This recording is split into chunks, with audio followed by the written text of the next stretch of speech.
everybody. I hope you're well. I hope you're having a great start to September. I also can't believe that it is already September. I feel like I'm still getting used to the fact that it is 2019. I mean, we're already so close. We're even closer to 2020 actually than the beginning of 2019. So crazy. I hope that everybody's well. Everybody had a great summer and that you're in the space of unconditional love. I think it's been a period of a lot of growth for people, which can be sometimes not so easy. Often not so easy, actually. I do know somebody who's so great about inviting in lots of change, and I haven't been there in the past couple of years, probably. As I've been on this journey, it's been quite ass-kicking in terms of, I remember my mentor telling me that I was in a period of, all the learnings was like being in both a hot house and a greenhouse at the same time.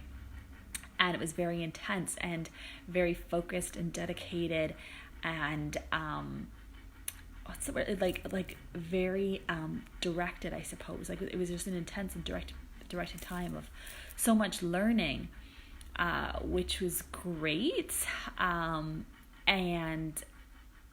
really stretched me. It really took me to places that emotionally were challenging because you're experiencing so much. So for anybody who has been in that period, I hear you, I'm with you. I hope you're doing okay.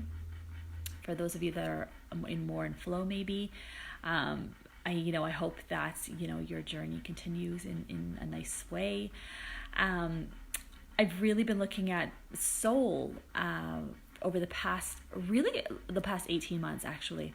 And this has been a really interesting time in the sense of, for those of you that know my story, I was living in Berlin and I was doing quite well with my business, and I was really happy with how things had started off, and I was teaching a lot of workshops and meeting wonderful people, which always continues. That is something, it's been a hard time, but I've been really looking for things to be grateful for, and I really feel that the people in my life I am deeply grateful for right now. So thanks to all of you.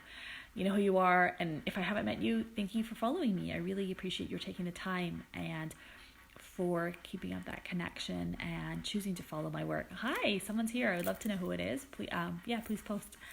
And also, if you have any questions, just post as well. And so when I was in Berlin, I just could not get any clients. And I feel that what I've been learning is that if something is not happening, it's redirecting you to something else. So then I came back to Canada, and I had anticipated that, I had made this really huge decision. I gave up my entire life to come back to Canada after 20 years. And that was really challenging because I'm so at home in Europe. I had great friends. I had a very tight-knit community. I had a really wonderful apartment. I was enjoying the city that I was living in, except that it just wouldn't move forward. And then I came back to Vancouver and I had to rebuild my life, which I'm okay with. I knew that was going to happen. Maybe I didn't realize how much I'd have to rebuild. But I was also hoping that my life would progress faster. And it's been a really challenging place in the sense of, again, lots of growth, lots of new lessons, maybe, lots of learning. And it's, I kind of didn't expect that, they talk about how, for example, the dark night of the soul, and that is an extremely intense, very challenging period. What I didn't know was that you can go through a second one. And so having gone through that, I wasn't really prepared for it because I was like, okay, I'm making that decision to come back to Vancouver. Things are going to be in flow.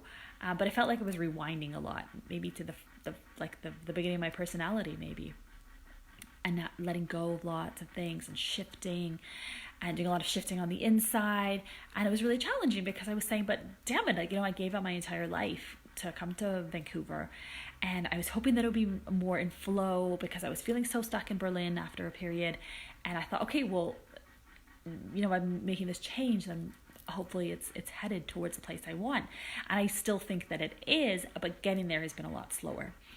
And in coming back to Vancouver, it was interesting because I really understood how your soul has a direction in manifesting. And I think it's still like it's something that's still being manifested. But one thing I've learned, for example, from manifestation is how like to really let go of the timing and how anything is going to look. And I trust that everything I'm learning is getting me to the places that I want to be. Like, if you know my work, I talk about how you need to change things on the inside in order for that to be reflected on the outside of your life. So I'm just trusting that everything I'm learning is going to get me there. But let me tell you, the process has not been easy, and it's taken a lot longer than I had expected, definitely at least a year longer. And it can be really tiring. Energetically, it's exhausting. That's one thing I find is so much is shifting inside me that it's energetically quite exhausting and emotionally tiring too. And so all this to say, it was really interesting to see how I was on this really great path with my business, and then it dried up, and then I was being redirected towards Vancouver, and some things did pick up, like in the sense of, because I had to start my life all over again, I took another regular job, like a 9-to-5 job, and that manifested itself within 2 weeks of my landing back in Vancouver, which is amazing. And I have really wonderful bosses who I adore, and maybe it's not my soul work, but it's giving me the cash flow to work on my business. So in that sense, it's quite aligned. But every time I kind of think I've learned the lessons, okay, hopefully I'll have more things, manifest, like maybe more clients or a partner or more money, like all the things that I'm really holding space for. It's kind of like things get slower and slower and slower until they kind of come to a standstill.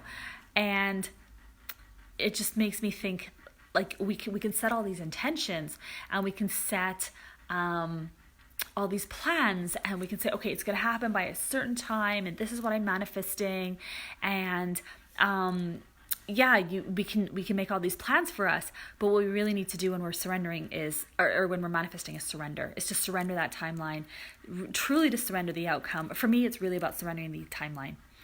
It's funny, every time I ask, like we say, right, when is my soulmate going to come? I'll think it's coming and then it doesn't. But funnily enough, now that I stopped asking, like it's being presented to me.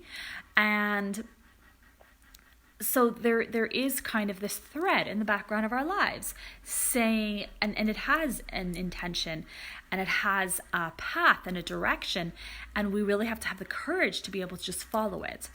And it can be really hard when it's not happening in your time frame. And when you're having so much growth and you're just like, okay, I'm waiting for something to materialize, what's the point of doing so much growth? And when it can also be so challenging, and like I said, really hard on my energy system, it's been exhausting.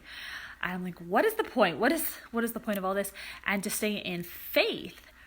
And I pulled a card a couple of days ago, and it was Mary Magdalene, and it was about staying in unconditional love no matter what is happening. And I was like, but I do not love where I am at. But I kind of finally got to a space today that said, okay, you need to be happy again. And that wasn't something that I've actively manifested or set an intention around. I was having a cigarette, actually. Sometimes I just love having a cigarette so I can think. It gives me a lot of clarity and a lot of space. And it was like, okay, it's time to be happy again. And I do think as part of my soul's journey that I needed to get to all this point, that I'm trying to find joy for myself again after some really challenging years. I'd say 7 very challenging years. And just trusting that, I don't even know if I'm trusting my prayers will get answered, or that what I'm trying to manifest will get will materialize. I just know that I'm trusting whatever this process is, and it's really trusting in your soul. And the way we connect with our soul is through our emotions. So that trusting that whatever's happening inside you is part of the process. And yeah, I mean, it's part of the process. It's meant to get us to the places that we're meant to be. And if you work with manifestation, you're really keeping your hands open and saying, I'm open to possibility. I'm open. If you're manifesting, for example, you say this or something better, but somebody told me that's conditional because you're saying that it has to be amazing, and maybe it's not going to be amazing. So you're really putting your faith in whatever's kind of meant to happen, which I think could be a bit fatalist. Sometimes I'm a little bit double-minded. Is it just fate? But we do have conscious choice in how we're reacting to it, which I think does have an impact. So can you come from a place of response Can you come from a place of faith instead of lack and deprivation? I've really had to look at stuff where maybe I really felt second best, or I felt that what I wanted was withheld from me, or how I'm always gonna, just whatever I want is never gonna happen, and I get screwed over. So yeah, there's been a lot of really interesting old stuff that's being unearthed, which I'm not even sure is maybe not even from this lifetime. But looking at the soul choices that my soul has made to let go of things that no longer serve me, and trusting that it's all part of the process.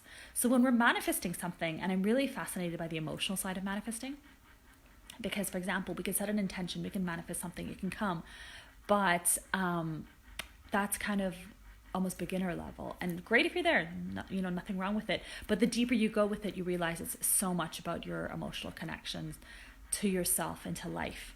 And when you're manifesting, it's so much about how you feel about yourself and how you feel about life. And do you think you're deserving? Do you think that life has given you everything that you need, even though when it doesn't feel like it?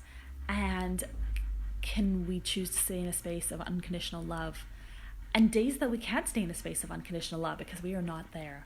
And days when I've just said, no, I'm too angry to be there. And that's okay, because you don't even need to be consciously manifesting all the time. Your subconscious is manifesting.